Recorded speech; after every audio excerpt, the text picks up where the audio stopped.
Well, hello everybody, and welcome once again to Sports Talk 920. And when I say welcome once again, welcome back. Been a little while since we really did a show. I want to say it's been since before gun hunting of last November. So been a minute. But again, glad to be back. And probably from here on out in the future, probably not going to be a weekly show as we've done in the past. But as you know, we still keep up to date on Twitter, and that's at st920 at twitter.com.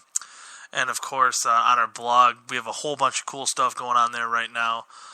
Between the March Madness brackets, we have the Sports Talk 920 NASCAR Madness bracket. Did not forget about that. And just got my MLB predictions going on there. So be sure to check that out again on our blog at sportstalk920.blogspot.com.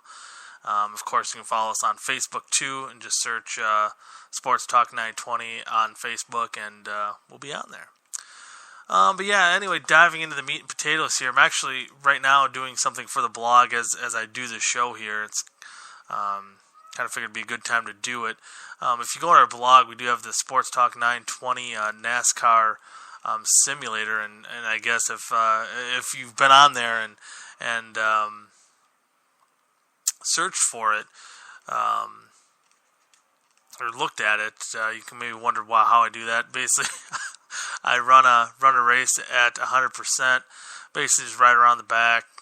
This game, if you've ever played the game, not the best NASCAR game out there, but basically you can kind of park your car in the back of the pack or on the side of the track and just let the cars race and have it play out at will.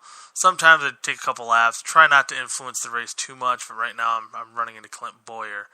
But that also reminds me too, since we were talking about video games, and if you're watching us on YouTube here, which again, if you look up Sports Talk 920 on YouTube, that's where a lot of these shows, you can hear these shows later, kind of in a podcast form. And what's really neat here, what we do, if you've seen some videos that are on there too, it's with us playing Jackbox games on the PS4. And again, you're welcome to join along. Any fans of the show that want to check that out, it's pretty fun games that whole family can enjoy, and you can play from your home. Don't need a PS4. But that's the system we have. It's just to warn you, it's a little bit of delay. But anyway, you can check that out, and just, I guess email me or whatever at sportstalk920@gmail.com if you're interested. But anyway, beginning in the meat and potatoes of things here. Again, now last time we talked, we were getting right down to Jimmie Johnson winning the 7th championship. The Packers were in limbo, and how much changed. Of course, Jimmie Johnson did win his seventh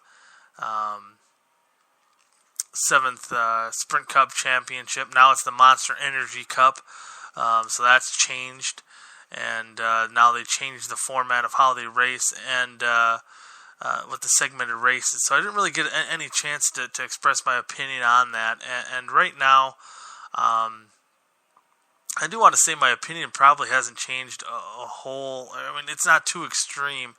Me and Rudy have talked about this, and there's some things I like about these segmented races, and some things I really don't. That's something that we've seen a couple weeks ago. One of the things I don't like is that a winner could potentially get less points, and really it doesn't have as much significant play in the long run, just the points, because you still get that automatic bid to the chase.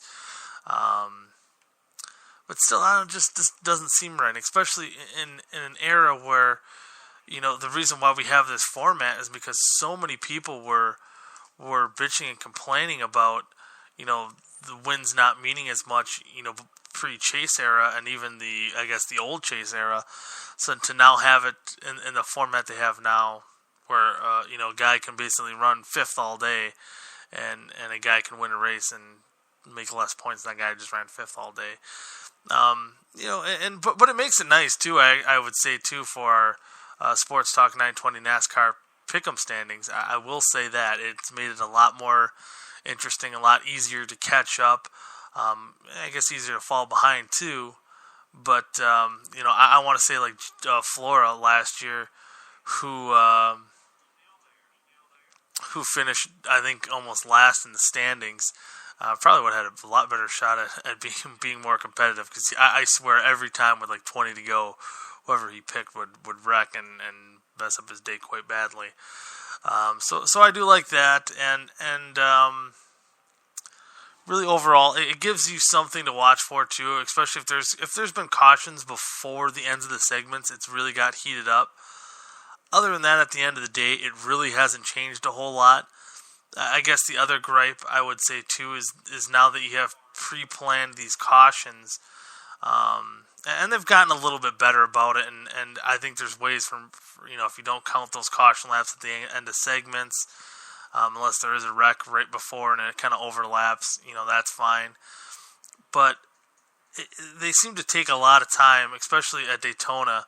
Especially say like in the Xfinity Series when you're only dealing with 100-lap races, or somewhere around that, maybe a little bit more,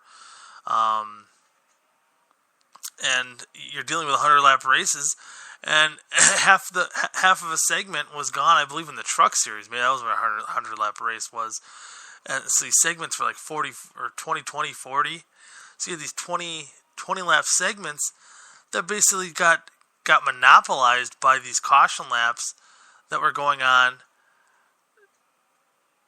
during, in between these segments. So then you're only cutting yourself, instead of a 20-lap segment, you're basically limiting yourself. It was almost like 10 laps of green flag racing.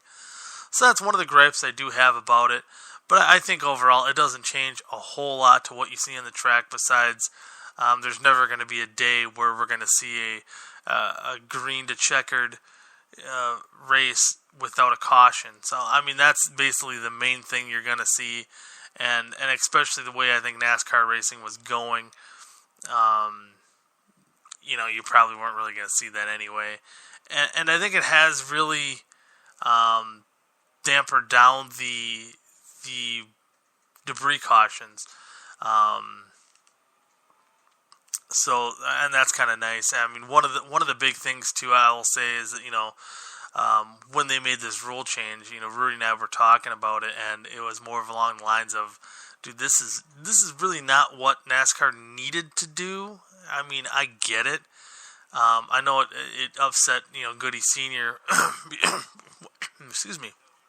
When you're talking about the compounds that of gimmicks that NASCAR's done, and quite frankly, even if you like it or not, this is a gimmick, and if this is the first one they did, since back in the Sprint Cup days, or Winston Cup days, sorry, you're probably not looking at that big of a deal, and you probably just be okay, whatever. Maybe not. I mean, you might not be totally happy with it, but you wouldn't be. Maybe he probably wouldn't have been as upset. So I think there's that. And then we going and how the racing's going on so far this year. We're having the race at Martinsville kind of flash forward to today or now. As far as the races we've seen, the first 5 races here. I think there's been some that were, pretty boring, as kind of how they can be. But otherwise, they haven't been too bad. I would say it's an improvement from maybe what we've seen at NASCAR in recent years. I guess I'm always one to be that optimistic person, as Rudy would always like to point out. But it hasn't been bad. I still think it's not enough to draw, maybe the old school NASCAR fans back, but I still think that's maybe another issue for another day too, and it might not be so much because of the racing anymore. Again, that might be even just the drivers and whatnot. A lot of the guys that, kind of especially the redneck sport, it's kind of getting away from that a little bit, or a lot of it, obviously, but there's that. But anyway, heading this week into Martinsville, I guess what I'm really looking at here is some of the teams that might have been struggling a little bit. Especially the Dale Jr. and Jimmy Johnson. These guys haven't quite figured out the low downforce package on the intermediate mile and a half tracks yet. So, and you guys who usually run pretty well at Martinsville, I'm looking for them really to maybe put a lot of focus in to having a good weekend this weekend, and I'm gonna say that they're gonna be a force to be reckoned with. Even the Gibbs cars, a lot of Gibbs cars, Denny Hamlin, Kyle Busch, these guys that haven't gotten wins yet, because as any time they do these rule package changes with this much low downforce. And right now, it kind of seems like maybe the Fords have a little bit of the edge as a manufacturing group of a whole. But I would say, there's certain guys within that rank, Kyle Larson, Brad Keselowski, Martin Truex Jr., that do have this stuff figured out. I mean, you can even throw Jamie McMurray in there too, because Chip Ganassi Racing, right now they're on point too. Besides, I would say most of the Fords, as a manufacturer as a whole, I think really have done a good job so far this year. But and it's good to see all these different winners. Too, I was just gonna point that out. Like Ryan Newman, that was pretty cool to see Ryan Newman win at Phoenix a few weeks back. But anyway, getting back to Martinsville, I think this is an opportunity for teams because basically, when you're still in this Gen 7, I can't remember what gen they're on now, car.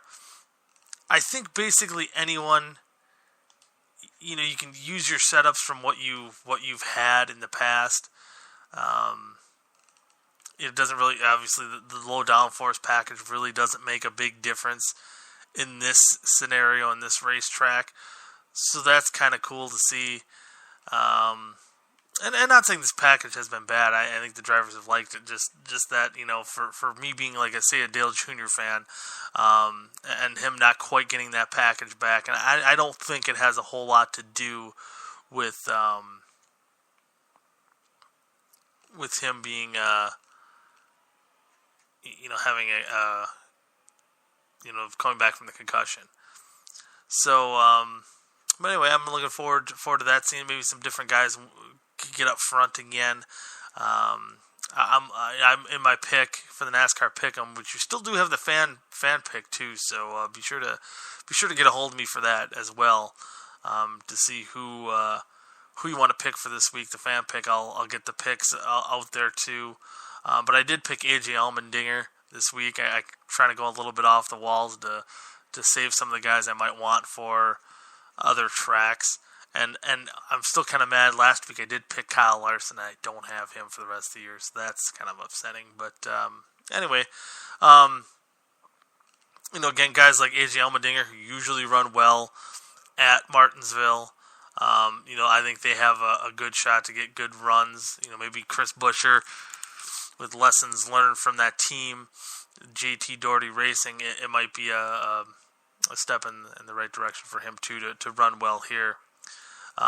So it's again an opportunity. You see something different than the kind of the mundane 1.5 or 2 mile tracks where you see more of the cars up front. This is where you really get to, I think, see more of the drivers get up front. And one thing too I want to say about this low downforce package, because I will say right now, when you're still in the kind of the infancy of running this package, a lot of times it's going to be the cars that are going to speak louder than what the drivers are. And I know with this low downforce package, it sounds like it defeats the purpose because it's supposed to be more in the driver's hands. And I think there's more a driver can do with a low downforce package to make it run better. But really, I mean, you kind of got to figure it out as a team as a whole yet. And I think if you just stick with the package, let these teams figure the car out, and then once they get used to it, kind of go from there, and then I think you can get maybe a little bit more side-by-side racing once these teams maybe get a little bit more on equal playing field. And I think another thing that will help too is the new template rule as well, where they technically don't have really templates anymore. It's more of just a laser templates. So that's kind of nice too. That you always got to the point where and it's part of what NASCAR is too. I think you either have to see it either way, where you're going to have to either strict it down so much where you can't let these bigger teams that have the means of torquing their body, and if they get caught in one area and maybe miss another, and that was kind of maybe the good things that kind of kept things even. I kind of go back to if you watch the 1997 Daytona 500 video that they played around Daytona, I believe it was, about Ray Everham's little home videos that he had of the 1997 Daytona 500, and Rudy and I were talking about those are the good old days of NASCAR, where you almost had like the Roush guys, or the Yates guys, I'm sorry, they may be cheating a little bit more in the motor department, whereas someone like Hendrick was maybe doing a little bit more body cheating and trying to get past NASCAR inspections there. And obviously I think that did help a lot too, in a sense, if this makes any sense, to make it more competitive amongst those bigger teams. And even some of the smaller teams could get away with doing some of the stuff, kind of doing a little more sleight of hand tricks to get by the templates. But now, in this day and age, when kind of say even how they did it the past few seasons, really I don't think was working out for NASCAR the best to keep them. It was kind of making the fat cats better, or the teams that were on point better. But I think now with this laser inspections, it's going to keep a little more teams honest. Which too, if we're going to get into a stock car race, you're going to want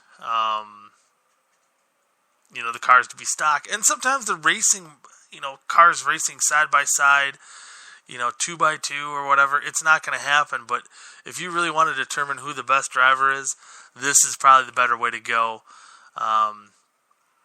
It is racing, and quite frankly, you're not going to get around the team with the most money is going to win.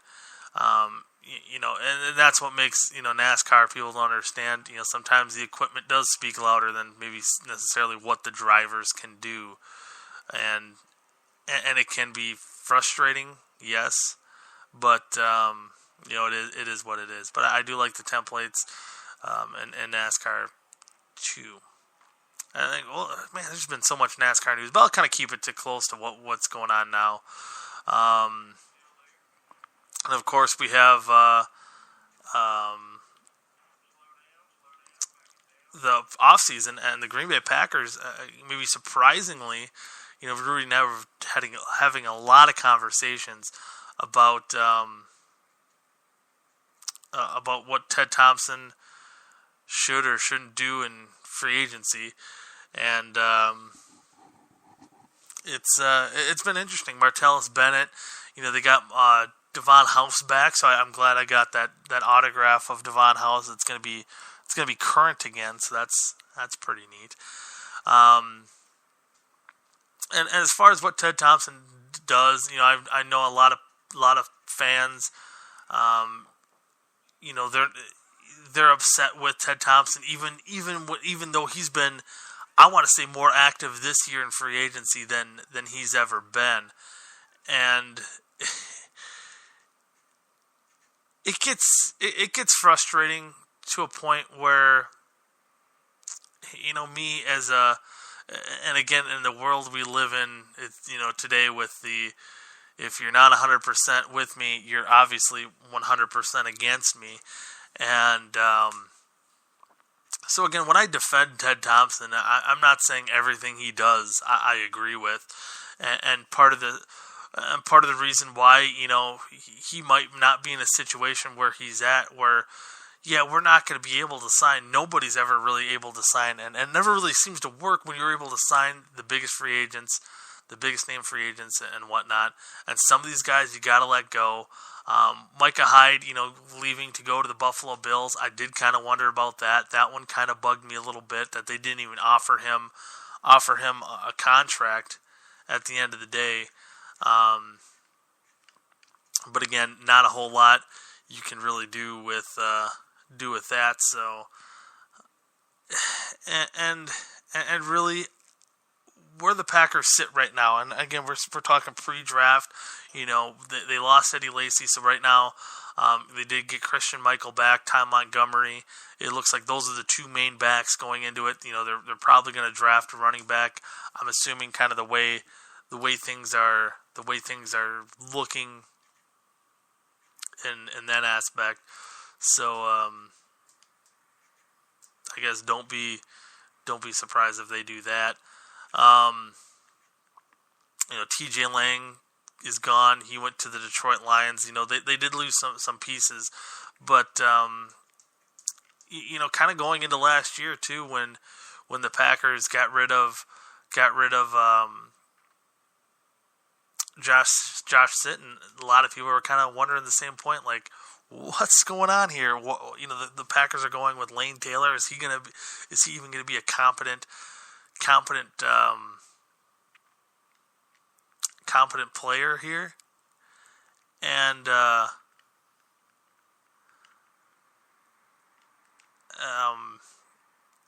it seems to work out, I think, maybe a little bit better than what people think.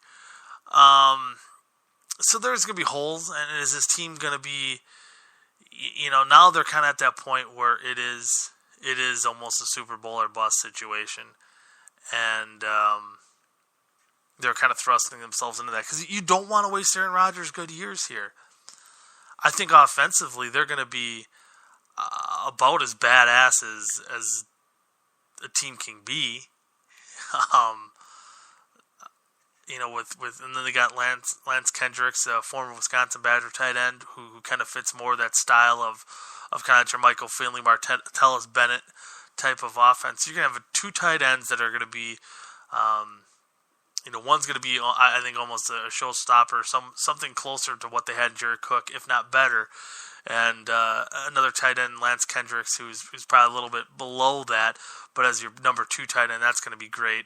And then you have that more traditional tight end in Richard Rodgers, as he has another year in his career, in his contract. And what I like about that, too, is that we know his sure-handedness, I think will really help in certain situations, too. So offensively, not too worried. Who are they going to start at guard? Obviously, that's going to be a concern for them in the future here as well. So there is that, but again, it could be someone through the draft. I know Mike McCarthy went out and said that they don't plan to move a guy like Brian Bulaga to the guard position. I'm really not sold that that's set in stone. As we know too, that just the way Mike McCarthy and Ted Thompson can be, that sometimes they hold those cards close to the vest. So maybe taking that one with a little bit of a grain of salt.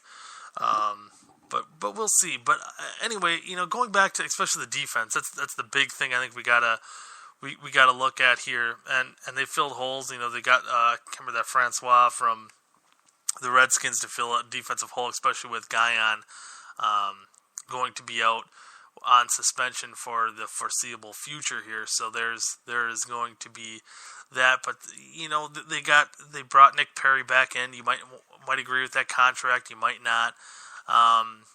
But really, at the end of the day, I think with his defense, you did lose Micah Hyde, who he really, at the end of the day, with these Packer fans that were bitching about Ted Thompson letting him go, I mean, he really was just a jack of all trades and master of none. It was nice that you were able to move him around to safety, to cornerback, to be that slot corner. Especially, he was maybe one of the halfway decent lights. I wouldn't even say a bright light. His light looked, I think, a lot brighter because of how bad that secondary was, especially towards the end of the season. And one thing I do want to hit on with that as well is that I think going this year, the defense, it played terribly, especially in that second half of last year. I think one of the last shows we did was when they played the Tennessee Titans, and they lost that game. What was it, 50-something? I can't remember if they got that 50 burger. I think they did. It was bad. It was hard to watch. But I will say that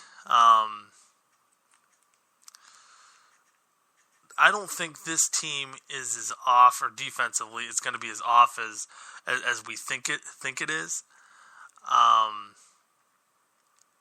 I do think with the guys with Rollins and Randall, it was just almost a nightmare situation, which really I think one of the last times we were on this show, we were talking about how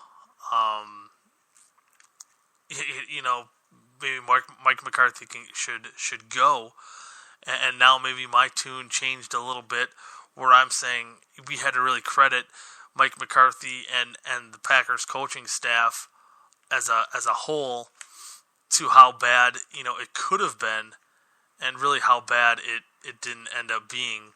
That it was actually something that again, getting to 10-6, winning the division, getting to the barely sneaking your way into the playoffs. Although the last week of the season, after especially after the Redskins lost that last game, they were able to get to the playoffs. But be able to roll that into an NFC Championship game, I think you really have to credit the coaching staffs, because on one standpoint, you don't want to use that injury bug as an excuse. For one, too, it's been a Packers excuse for years, and a lot of times it is what it is. It's true. I mean, you don't want to use it for excuse. You should build your team with enough depth. I get that. I understand that. But at the same point, man alive, that defense, the secondary, they were so banged up.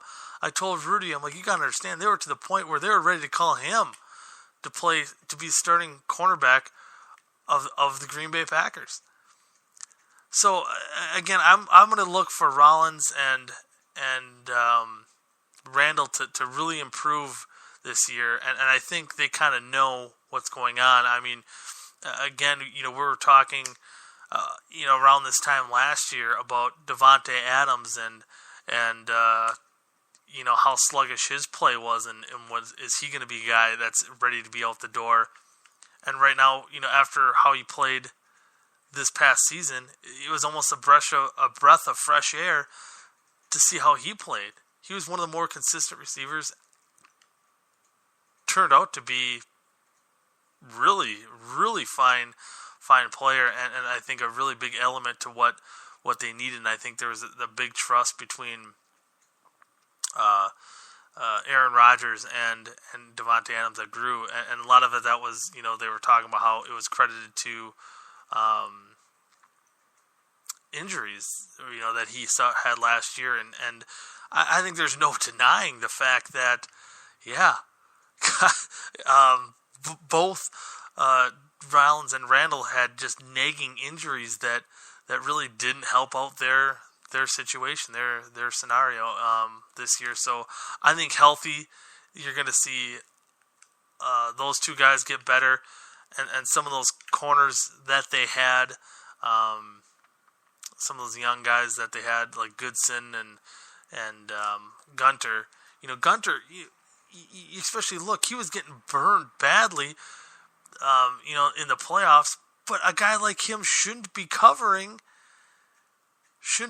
guys like Julio Jones and Des Bryant. That should not be happening. So getting him back to that point where he's maybe covering guys that are more into the wheelhouse of what he should be doing.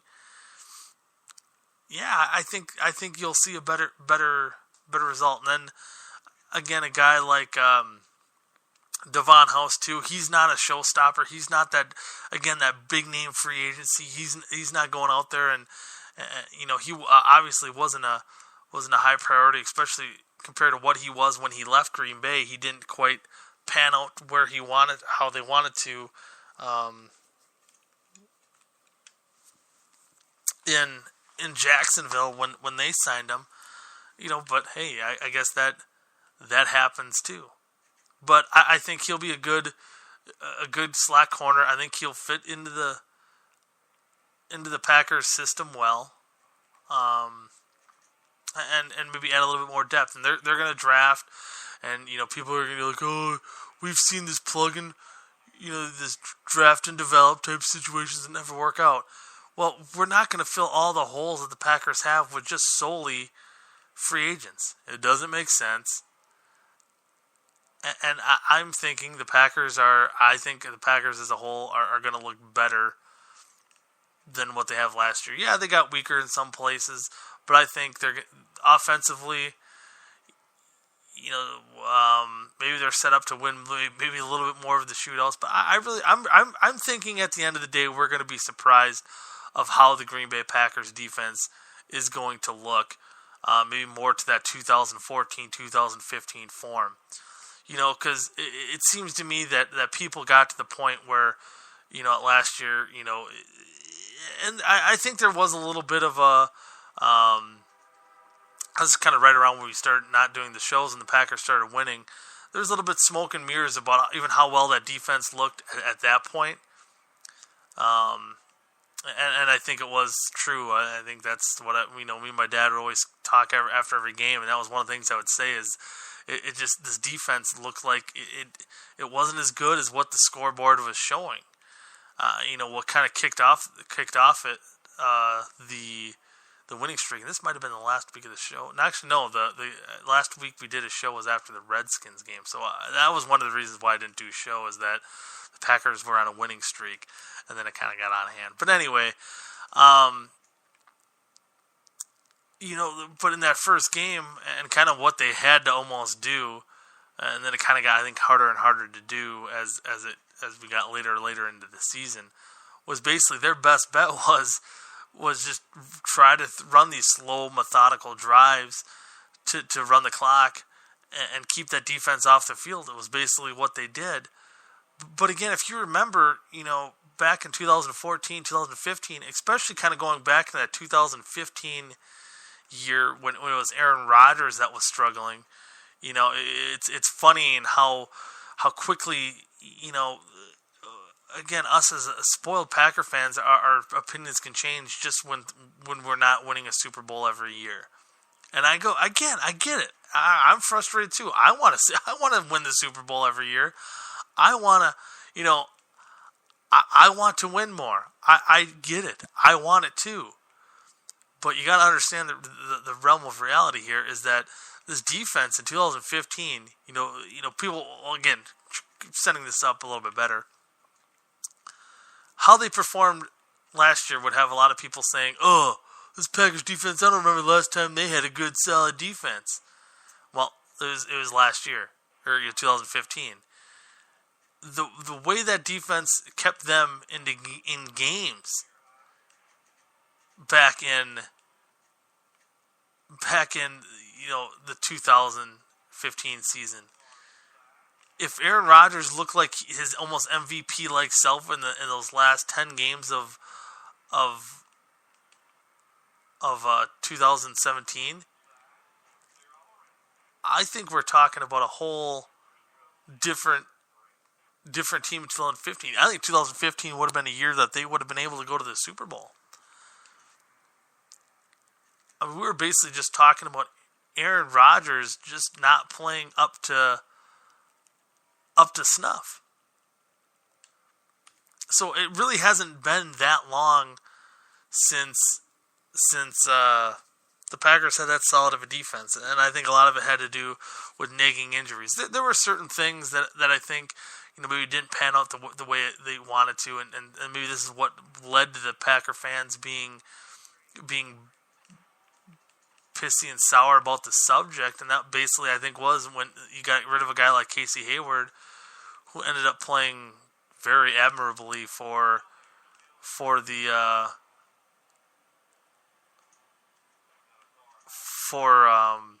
San Diego Chargers, or now the Los Angeles Chargers.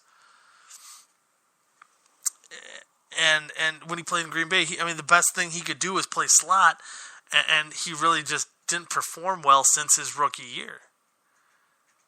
So, you can't really blame Ted Thompson for a hindsight decision. At the time, it didn't seem that bad. I don't think it really did. And,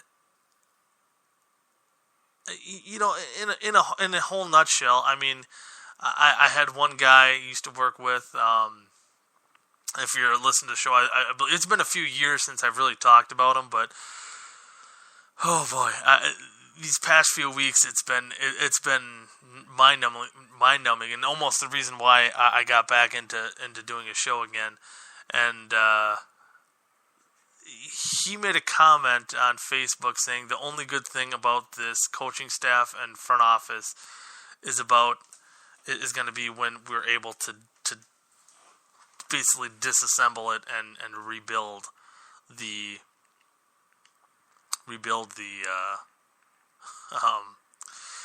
front office and coaching staff and team.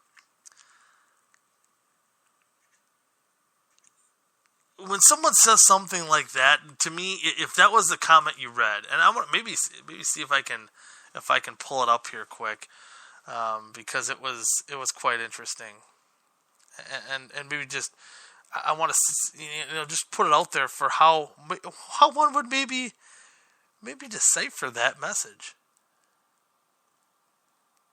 It was, and he updates stuff so often, so I don't know if I'll be able to find it. And he's a big Packer fan. I know he's a diehard Packer fan, and I'm just thinking the way we have gotten as a fan base has been so just plain old spoiled.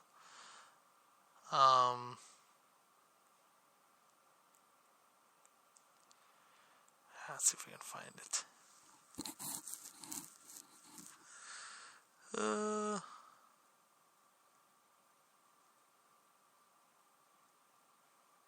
Yeah, combine results. He was pissed that they signed Bennett, didn't keep Cook.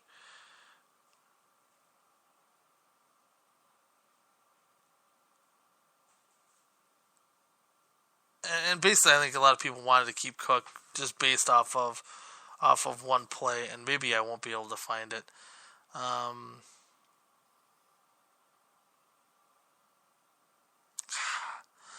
It's really, really bugs me that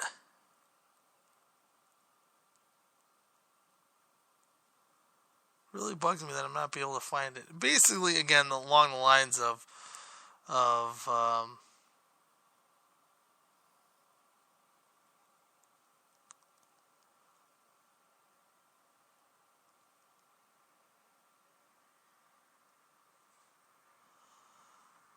I guess I can't find the exact quote here, but basically it was along the lines of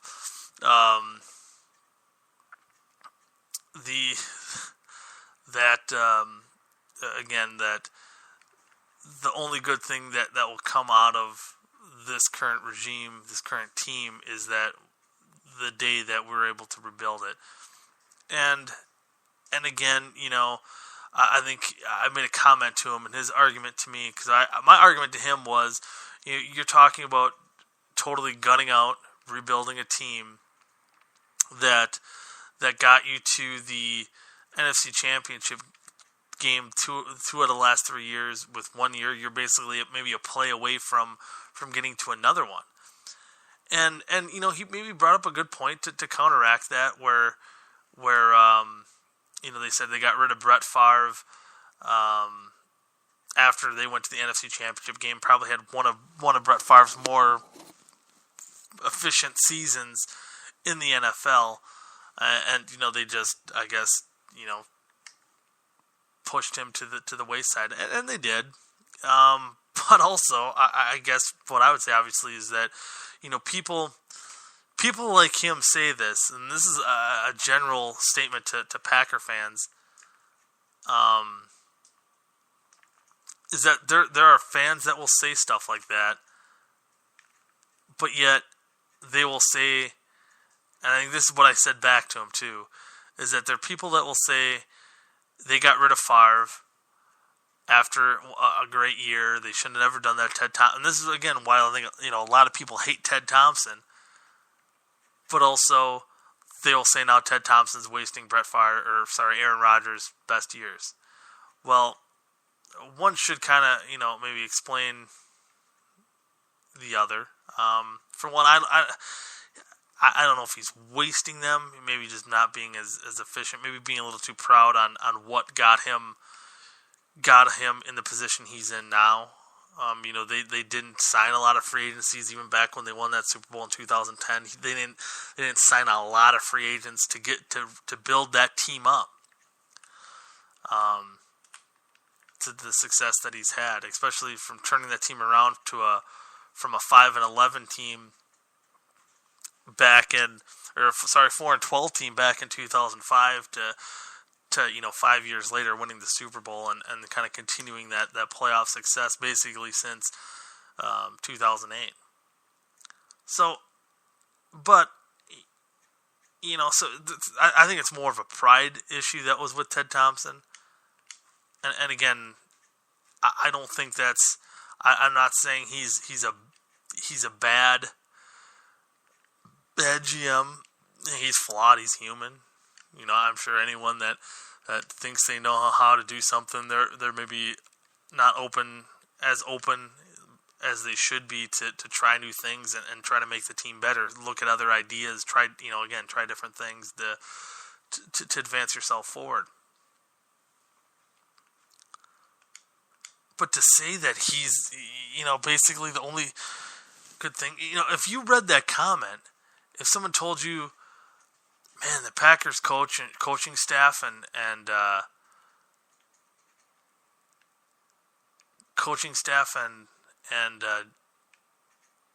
GM are so bad that the only good thing that's going to come from it is going to be to dismantle it and watch them rebuild. Well, what if that's putting you in a Browns situation to rebuild, where you're rebuilding since you came back in 1999? I think that's fair to say they've been doing that. If you would have read this comment, you would have thought, man alive, this is probably one of the worst teams in NFL history. Not the team that's in the top 5 of NFL history. People that complain about how the Packers have done over the past few years, again, we've talked about this time and time again on this show. They compare themselves to the New England Patriots. And it's a little bit unfair when you're talking about maybe the greatest quarterback of all time and I would think the most undoubtedly the best coach of all time. It's hard to compete with that. Again, the only other team that's had multiple Super Bowls and I would say the Packers probably had the most success, one of the more successful runs in that time, consistent runs, say in the past 10 years. Going back from 2007 to 2017. Yeah, I would say they're one of the more successful ones. The Giants won more Super Bowls. The Giants and the Patriots are the only ones to win multiple Super Bowls. There's been the Seahawks that's been to a few Super Bowls, so maybe you can throw them in that situation. But again, when you compare how your team should run year to year to different teams, when you're still in that conversation of how they should build, because you're almost there. It was the 49ers, it was the Seahawks, it was the Giants, it was this, it was that. And, and to some point, I was almost getting to the point, too, where it's just like, just win one more Super Bowl, especially in that playoffs this past year after that Cowboys game.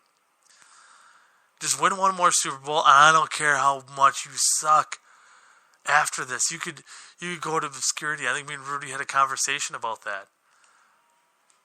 But really, at the end of the day, too, I know what else will happen? That will happen, that they win that last Super Bowl.